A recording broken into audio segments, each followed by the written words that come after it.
All right. Good morning, everybody. Thank you for joining us today for this morning's update on the whole community response to Hurricane Florence. This morning we'll have some brief remarks from some key speakers, and then we'll follow it up with some questions and answers. Of course, we are on the record. I'll just run through who we have. The agencies represented this morning. We have the National Oceanic and Atmospheric Administration, FEMA's Office of Response and Recovery, Health and Human Services, U.S. Coast Guard, the U.S. Army Corps of Engineers, the American Red Cross, the National Voluntary Organizations Active in Disasters, FEMA's Office of Disability Integration, and of course we will close with a Spanish language update from our FEMA spokesperson Daniel Yargis. Also available for questions, we will have the National Flood Insurance Program and the Environmental Protection Agency. And with that, I will turn it over to Noah for a weather update. Good morning. My name's Chris Wansley. I work with NOAA's National Weather Service. At around 7:15 this morning, the center of Hurricane Florence made landfall at Wrightsville Beach, North Carolina.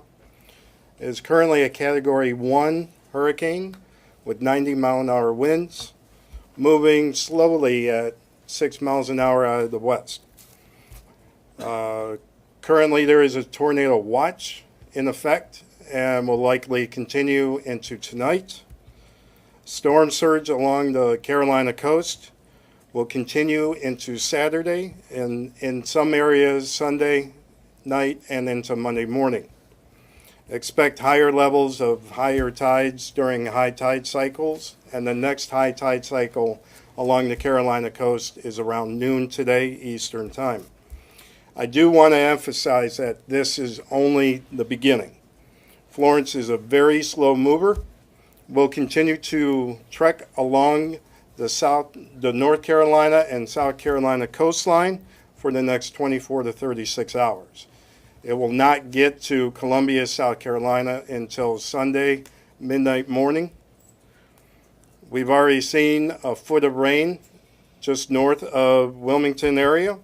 We're still expecting rainfall amounts of 20 to 30 inches, some isolated spots of 40 inches. Some of you may remember this is in comparison to September of 1999.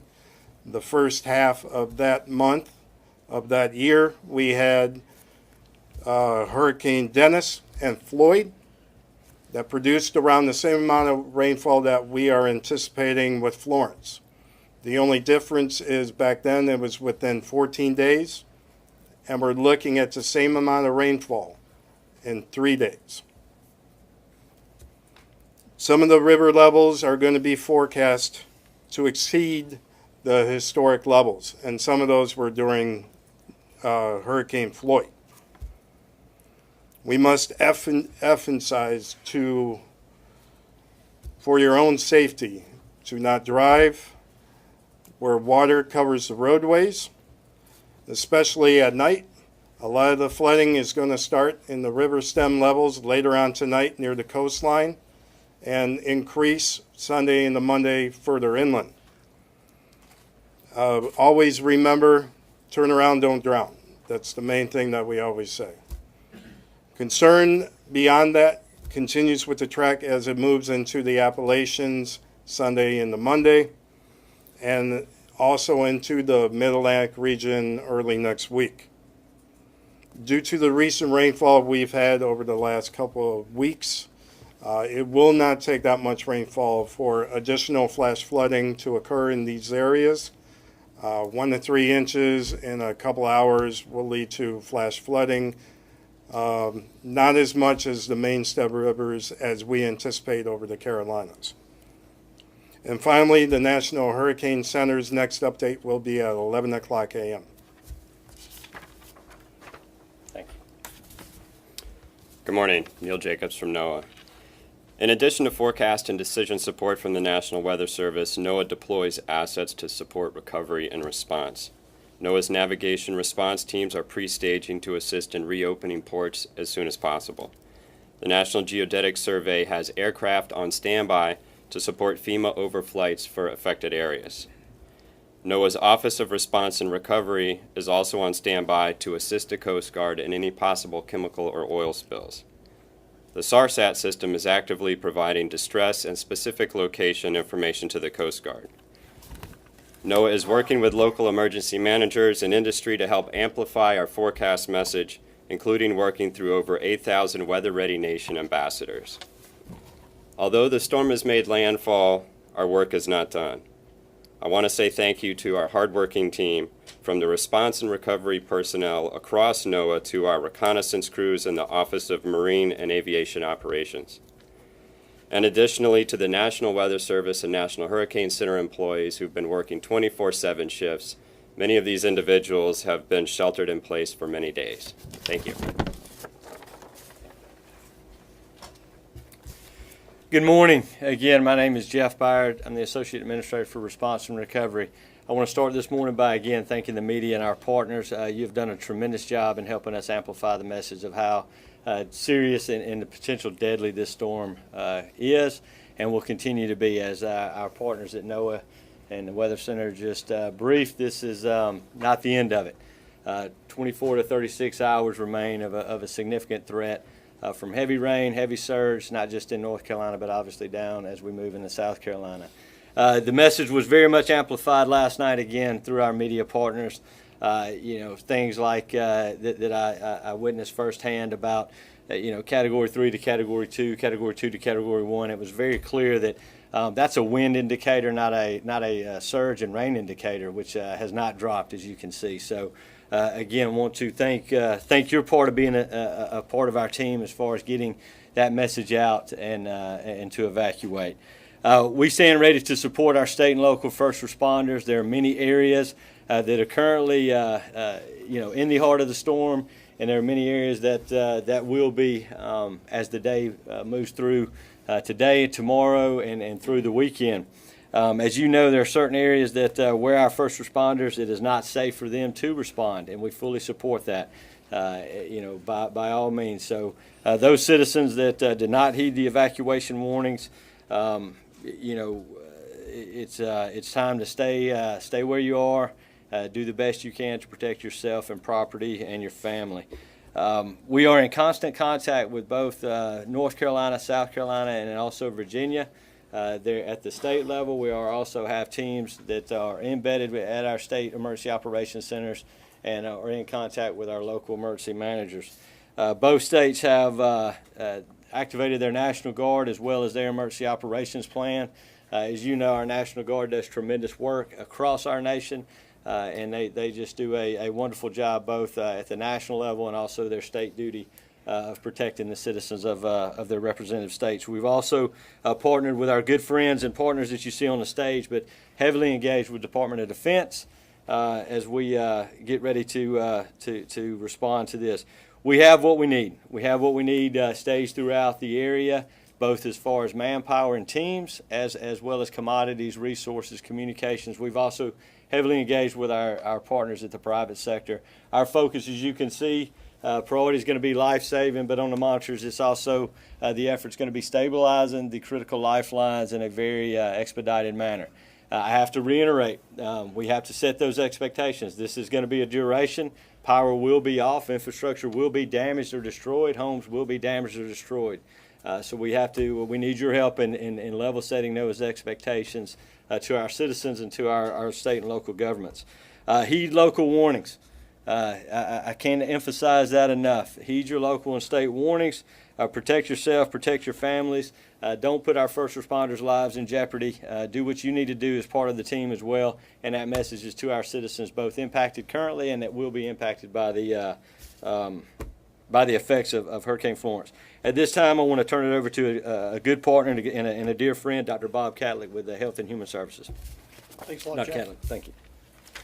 Good morning. I'm Dr. Bob Cadlick with the Health and Human Services. I'm the Assistant Secretary for Preparedness and Response. To Jeff's point, we've been working closely with FEMA and our state and local partners well before the storm. Secretary Azar spoke to the governors, and I've spoken to the state health officials to know what resources are in place to assist them to save lives in the event of the worst case scenario. We've also been working very closely to declare public health emergencies in South Carolina, North Carolina, and Virginia that will ease the ability for individuals as well as hospitals to take care of folks affected by this storm. We've deployed more than 500 personnel. These are Public Health Commission Corps officers who are currently working in medical shelters around the region, assisting local communities, as well as several hundred disaster medical assistant teams who are positioned around the region to respond, if necessary, should there be a requirement to assist people who have specific health needs. We've worked extensively before the storm with state and local officials identifying individuals who are particularly vulnerable during events like this, people who are dependent on electrical equipment such as ventilators, or people who have requirements for dialysis, to ensure that we know where they live and we can provide them services before the storm arrives as well as during the storm. Lastly, I just want to make a point that Secretary Azar has mobilized the entire Department of HHS, not only the Assistant Secretary for Preparedness and Response, but the Centers for Disease Control, CMS, and HRSA to be ready to assist our state and local partners to save lives and help those communities at risk. Thank you very much, and now I'll turn over to the Coast Guard.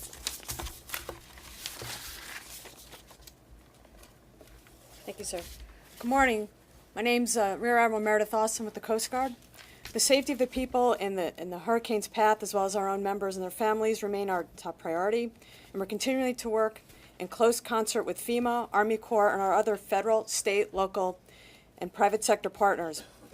We have Coast Guard personnel embedded with FEMA, DoD, and state emergency management agencies to enable a coordinated whole-of-government response. The Coast Guard has positioned 40 aircraft immediately outside the storm's path, which is about 20% of the Coast Guard's total aviation assets, to be ready to begin search and rescue operations as soon as it is safe to do so. In addition, we have shallow water response boat teams and deployable specialized forces to provide law enforcement, maritime security, as well as oil and hazardous materials response teams to come in immediately once the storm passes. We have over 7,100 Coast Guard members involved in the response so far and are ready to flow in more resources and assets when needed. The ports of Wilmington and Morehead City in North Carolina and the Port of Virginia remain closed at this time. The Coast Guard and Army Corps, NOAA, and other port partners are prepared to restore port operations with assets that have already been pre-staged as soon as it is possible once the storm passes and it is safe to do so. For those of you in the path of the storm, we continue to urge you to stay off the water, as our SAR assets, as I mentioned before, are still degraded or unavailable until the winds die down to a safe level. And one other thing is that social media is a poor distress calling system for a number of reasons. We can't stress strongly enough that people in distress need to call 911 if able to do so. Some of the lessons we learned and incorporated during last year's hurricanes is the use of aggregate social media to find hotspots to know where to vector in resources. However, for one-on-one rescuing of personnel, it's not efficient enough, so please, we urge you to use 911 if possible. And finally, once the storm is passed, hazards may still be present. Stay in a safe location while the Coast Guard and other state and local authorities assess damage and disperse additional resources. Thank you.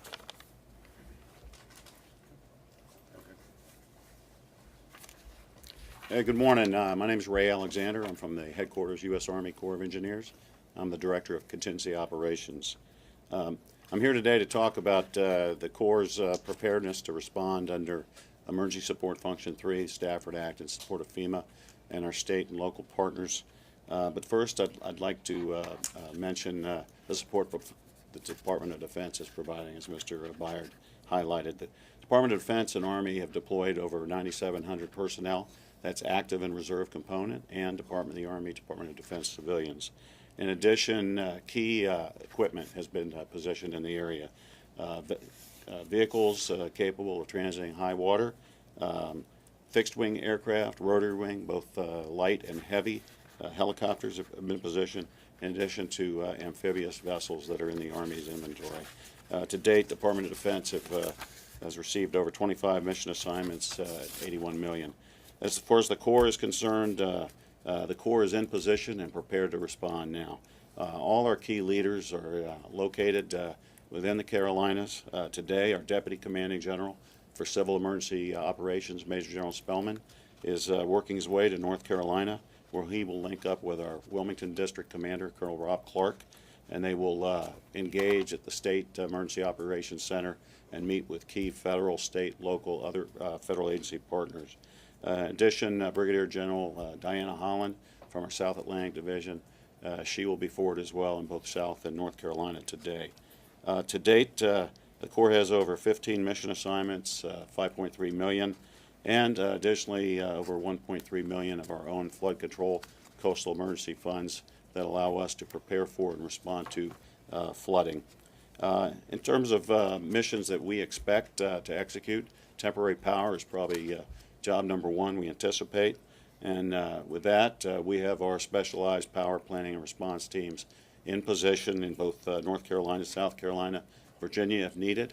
We're there with our 249th Engineer Battalion, Prime Power, and also augmented by contractors who will actually assist us in doing assessments and installing generators for critical infrastructure where needed.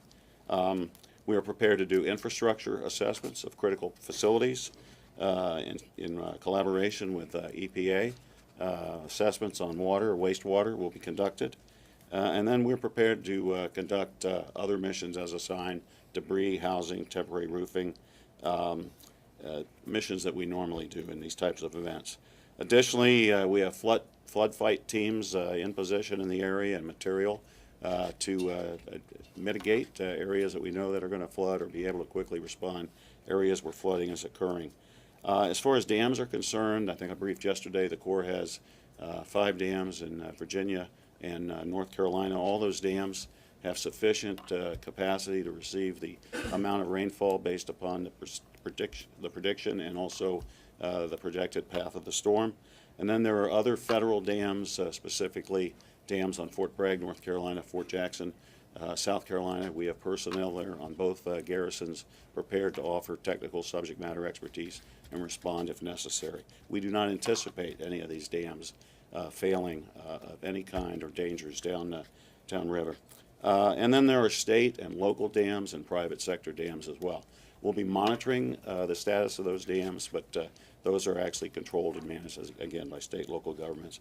And then navigation, as the Admiral said, we're working closely with NOAA and the U.S. Coast Guard.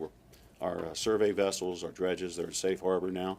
But as soon as the storm passes and the sea state allows, we'll be working with our partners to ensure that the ports, Morehead City, Wilmington, are open as soon as possible, Atlantic Intercoastal Waterway, and key federal inlets as well. Lastly, I would say some things that we are planning for. Potentials are North Carolina 12, which runs the length of the Outer Banks. It's had a history of being breached at times. We're doing planning in the event there's a breach, and we're receiving an assignment to repair that breach. We're looking for the potential debris mission, however, debris in the form of livestock, specifically hogs in eastern Carolina. There is a history of a large number of livestock being killed as a result of flooding in these storms. So we're prepared to do that. We are fully prepared for whatever may come. Again, our leaders are forward, and thank you.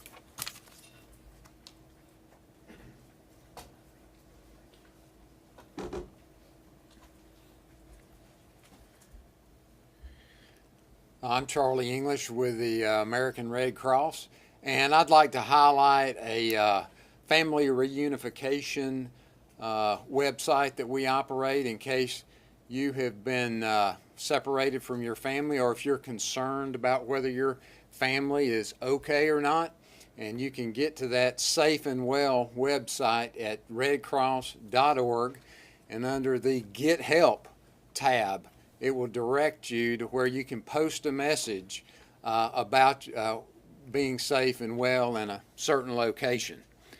I'd also like to mention and ask for your consideration in giving blood. We've had to cancel over 130 blood drives in the impacted area, and you may be at home wanting to know what can you do to help. That's how you can help. So if you're in a non-impacted area, we would appreciate your consideration in giving blood. I'd also like to ask we know we're going to need volunteers. It's going to take a lot of people to help with the post-impact sheltering and distribution of emergency supplies that we partner with government partners and other faith-based organizations to operate. But we don't want you just to respond to these scenes. There needs to be some training, so we would appreciate if you would register at redcross.org and any number of other fine private nonprofit organizations that you can volunteer with. We can get you trained up real quick and put you to work. And at this point, and I would say we continue, of course, to transition resources to the area of impact so that we are ready to do the post-impact sheltering and taking care of people. So with that, I'd like to turn it over to our friends with the Office of Disability Integration with FEMA.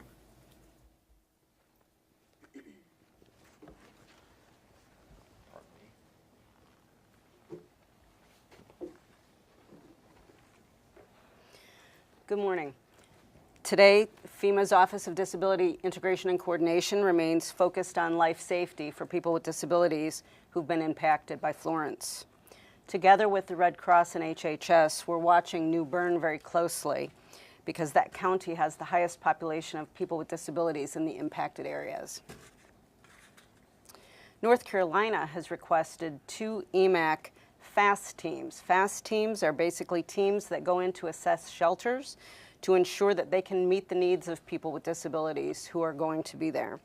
They're using what's called the CMIST protocol, where they assess communication, maintaining health, independence, services and support, and transportation to ensure that the shelters have the capacity to serve the folks with disabilities that will be staying there. The Office of Disability Integration and Coordination has deployed disability integration advisors to support Region 4, as well as the states of North and South Carolina. These disability integration advisors are on the ground to advise senior leadership on, to ensure decisions being made will consider the needs of and the impact on survivors with disabilities who've been impacted by Florence. The Office of Disability Integration and Coordination is leaning forward. We are not waiting for response to be over before we start looking at recovery. We are bringing together representatives from FEMA's Individual Assistance Branch, from the Office of Disability Integration and Coordination, and our partners at the Red Cross to plan for the best way to transition people with disabilities out of the shelters and back into independent living in their communities. Thank you.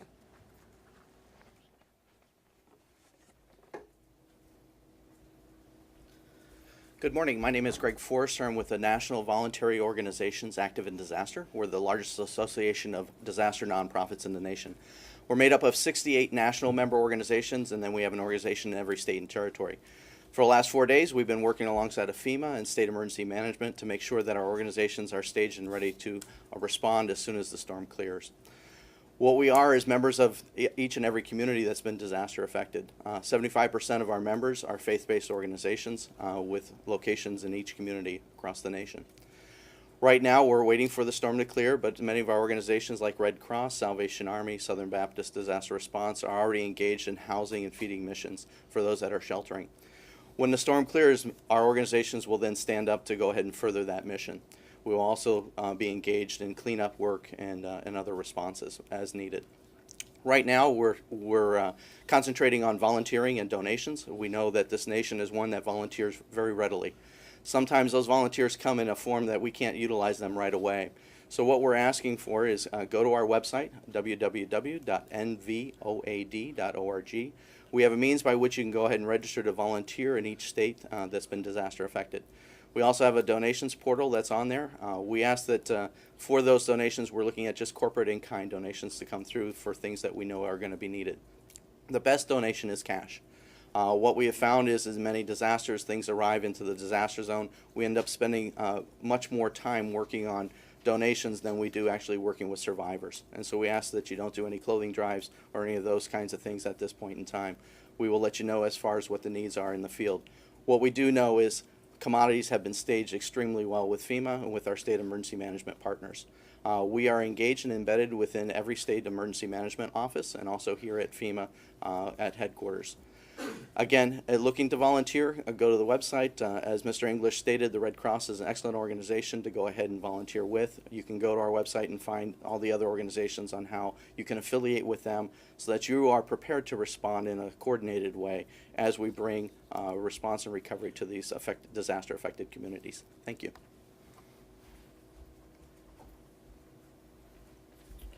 Hola, buenos días. Soy Daniel Yargues, portavoz de FEMA. Queremos darle una actualización en español. La tormenta se movilizó en el norte de Carolina esta mañana a las 7 de la mañana con vientos de 90 millas por hora más o menos sostenidos y también moviéndose muy lentamente a 6 millas por hora, dejando mucha agua e inundaciones. Como lo dijo el señor Bayer, estamos apoyando a los rescatistas en las áreas afectadas en Carolina del Norte, Carolina del Sur.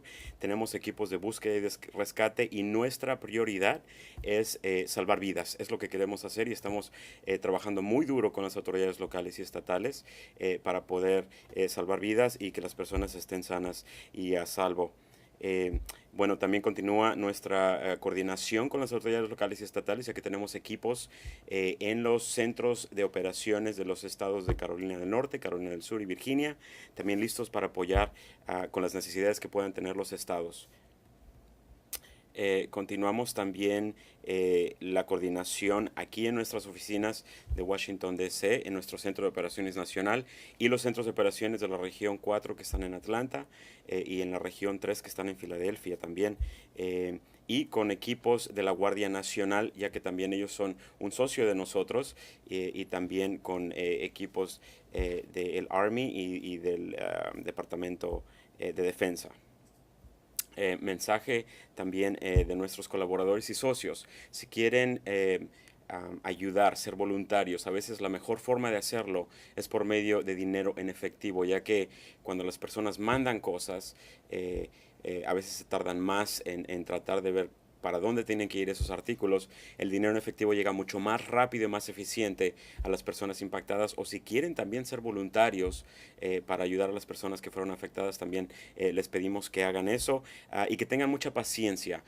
A lo mejor no van a poder regresar a sus casas inmediatamente, les pedimos que tengan mucha paciencia y que continúen acatando las indicaciones de las autoridades locales y estatales de no regresar a casa si no es adecuado, porque puede ser también peligroso. Muchas gracias. We'll now open up for Q&A. As a reminder, please state your name and affiliation, and we'll limit it to one follow-up for time considerations. All right, yes, ma'am. Hi, I'm Heather Timmons from Courts. I think this might be a question for Rear Admiral Austin, but Great. there's a lot of social media, crowdsourced rescue websites and things. Many of them sprang up during Hurricane Harvey. They sometimes got there before the first responders could. These are registering people to do rescues again. I wonder if you could tell us about whether you think they're safe or effective, or you would recommend that people call out to them if 911 isn't working for them? And do they make your job harder to do in the long run? I mean, social media, I mean, it's the way a lot of people communicate. What we discovered last year, though, was that using social media as a tool to get calls for help to the people who are actually responding is a little problematic, because it's not secure. People's privacy is not necessarily considered. Unfortunately, we found that some unscrupulous people might take advantage of people because people now know that they're in a disaster area, and that they're vulnerable. So if that's the only way that people can reach because they don't have phone for whatever reason, or they don't have electricity, then if people are able to call out to social media, if friends see that or others see that, if they can then call 911 just to make sure it gets into the system, because it might not necessarily be the Coast Guard that's going to be the ones responding. If it goes to a 911 center, that call center is able to then dispatch the most appropriate and the closest and available asset to actually do that rescue. So that's why we, understand people will sometimes use social media, but it's not very efficient in order for us to make sure that we get to the right people who are actually in distress. But if that's the only method they have, if people who see those messages can then contact 911, then we could be sure that they're entered into the systems, that we're able to actually see that they're in need and we're able to rescue them.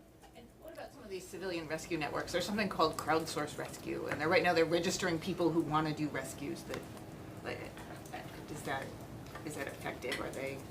Do they get in your way? I don't know. Sure. Let me, to complement what the Admiral was saying, first and foremost, we don't want to have first responders in danger, and we don't want to have citizens in danger. Very admirable that our citizens, that's exactly what we've asked to do. We saw that in Harvey with the wonderful work that the Cajun Navy has done with neighbors helping neighbors. So, what we've done in conjunction with the Coast Guard and others, we also utilize crowdsourcing. We don't only utilize that from an external affairs part, we've operationalized our crowdsourcing capabilities within FEMA. And what does that mean? It means that we have those individuals on our operations floor, and what they've been able to do and what they will continue to do is look where needs are and make sure that we're communicating those pockets down. Again, I want to reiterate, we're not a 911. We're not designed to be a 911 service, nor should the FEMA at the headquarters level in Washington, D.C. be utilized as a 911 service. I don't think our locals on the coast would want D.C. Dispatching those 911 services. But what we are able to do with that is identify where those pockets are and make sure that we've got and can get that down not only to the Coast Guard but to our urban search and rescue teams that are embedded with our local first responders. And these are the best of the best. They train for this. Water can look one way. It's very deceiving. So the last thing that we want to do is have citizens helping citizens, and then that compound what our first responders have to go do. So, there's a lot of that. Social media has been a excellent tool, and we're incorporating that as part, and not just at the federal level, but also in our state and local levels to understand that. So, I hope that answers your question. Yes, ma'am. Can you give us a number for how many SWIFT current search and rescue teams you have positioned, ready to help? It seems like rising water is going to be the main concern of this storm. Yes, ma'am. That's a good question. We have over 1,100 federal urban search and rescue personnel dispatched throughout the 2 states, but that's just one resource. Our National Guards, our Department of Defense, we have high water vehicles and teams that are ready to go that can do water rescue. There's a big difference between, as you well know, swift water and just high water. So we have teams that can do that. We have our partners at the Coast Guard who lead that federal effort for coordination effort. Think about the amount of coordination it takes to have people on the water doing rescues, also wind safe to do so. Our helicopters, our air rescues, not just from the Coast Guard through National Guard and others. Again, the last thing we want to see is first responders' lives in danger trying to go save lives. So the Coast Guard heads that effort up. So we have a lot of resources available. That's not just the urban search and rescue teams, and when safe to do so, we'll do so. But we have adequate amount. We've really, put these teams out there. They're not only at the state level, they're all the way down to the local level. And this is what they do. These are firefighters, by day, so they understand the language of firefighters. And when we put them together, it's a very successful program. All right. Yes, ma'am. Hey, I'm Colleen Long from AP. Yes, ma'am. So, related to social media, I wanted to ask about the rumor page, the FEMA's rumor page, and are there any particular rumors there's some on the website, but I wondered if this was the first time that had been created specifically for a natural disaster and to quash rumors, and then also, is there anything specific you wanted to make sure people didn't think were true? This morning, my husband and I were talking about sharks in in the water and stuff like that. Well, there are sharks in the water. I mean, that's not a rumor, but I don't think we have a Sharknado effect or anything like that. We're human, and we're human in a disaster. Rumors are going to be out there. People are going to see things that, your adrenaline gets going. There's a number of things that do that. We do have the rumor page established at FEMA. A lot of our states and locals do the same thing. We want to get accurate information to our public. I mean, that's very, very important. And rumors, for the sake of rumors, they don't help things. That's not being a team player. That's just clouding, a bandwidth that we need to cut through additional, really BS to get through, and that's not needed. So, we also want information as much as we want to pass it. So I would encourage you to visit our rumor page on our website and others. But rumors are going to happen. We understand that. I've been through a lot of disasters, as many of my partners on the stage and downrange have, and we know that's going to happen. I'll come back to you. Yes, ma'am. Eva McKen, Spectrum News. I'm seeing comparisons, because this is a slow-moving weather event, to what happened in Houston. And I'm wondering, are those comparisons accurate? And if so, what did you learn from that event that is helping you prepare for this? I know that one specific problem last year is when people were trapped and they would call, they would be classified as needing a water rescue, but maybe they were in a really dire situation, yes, but they were categorized with everyone else that needed right. to be in a water rescue. Right. How have you adapted to So, address those needs? That is a good question to illustrate what we said before, that no two disasters are alike. The rain totals may be similar, but the terrain's definitely different from Houston, fourth largest urban center in our country, to the coastline and inland areas of North and South Carolina that is very populated but sparsely populated. It's not as urbanized, so there's just a different makeup as that. What I hope we've learned is my partner, Mr. Merstead, who manages our National Flood Insurance Program, I hope people have bought flood insurance. Because you're going to need it for this event, and it is going to flood. As far as how individuals are classified, that's a local and state question. We want to make sure that we've got the resources that they may need to support those rescues. Yes, ma'am. Question for Dr. Catholic. What are some of the hazards that people currently in the impacted zone or people returning to the area should be keeping in mind? I know we're a couple of days away from people being able to return, maybe for people who are there. Sure, a lot of people suffer a lot of injuries as a result in the cleanup that happens during storms, after storms, from fallen trees. There's always the risk of electrical power, electrocutions as a result of down power lines. So the key thing is individuals just really need to be cautious about how they re-entered an area, whether the officials have given them clearance to do so. And then, again, people who want to do it themselves need to make sure they have the proper equipment and safety equipment to ensure that they don't get hurt or injured.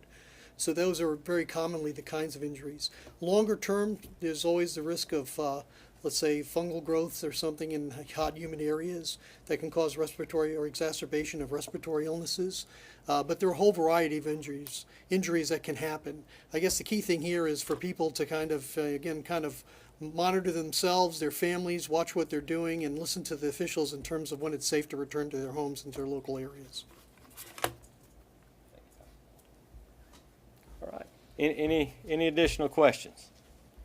Yes, sir. Hi, Ben Keslick from the Wall Street Journal. Can you just give a quick, another quick statistical update and on casualties, deaths, how many people, just sort of a top line numbers of people affected at this point? Right. I wouldn't. I don't have any verified casualties. That would be best. A question for our state and local partners. As you know, FEMA. We don't verify casualties when it comes to that, but. It's early, hopefully, we prevent as many as we can through your good work of getting that message of evacuation out there. But that's a question that I would shift down to both North and South Carolina for there. Okay, and then a separate question. I know CBP officers are doing law enforcement assistance in the affected areas. I think ICE officials are also down there. Has there been a blanket order come down from DHS, Justice Department, etc., that says that undocumented immigrants will not be arrested, will not be taken into custody, that they don't have to worry about coming to shelters? At what level have those directives been given, if they have been? I'm not aware of any directives in either way. I can speak on the authorities that FEMA has, and we, under our Stafford Act, we can provide that immediate assistance to any human that needs it.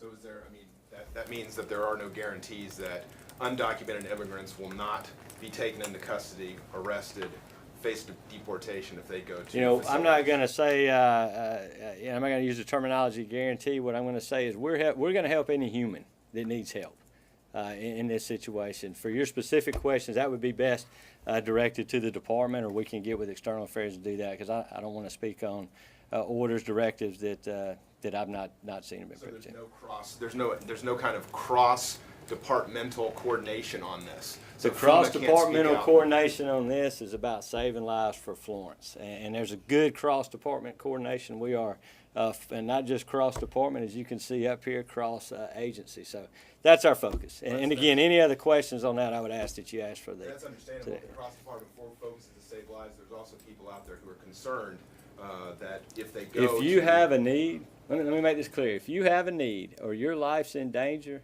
please seek help. And you're a human being, please seek help. But FEMA can't say that they won't be taken into custody. Or FEMA does not take anybody into custody. So did I have any other questions? I think I've happy answered to that follow one up with pretty you on well. that. So, anybody got anything else? Thank you again for your voice. Appreciate it. Thank you, everybody, for joining us today. We will have an additional update today telephonically at 3:15, and we do anticipate keeping this pace through the weekend with a 9:15 morning brief. Thank you all for your support. As always, download the FEMA app and stay updated with information, and please stay safe.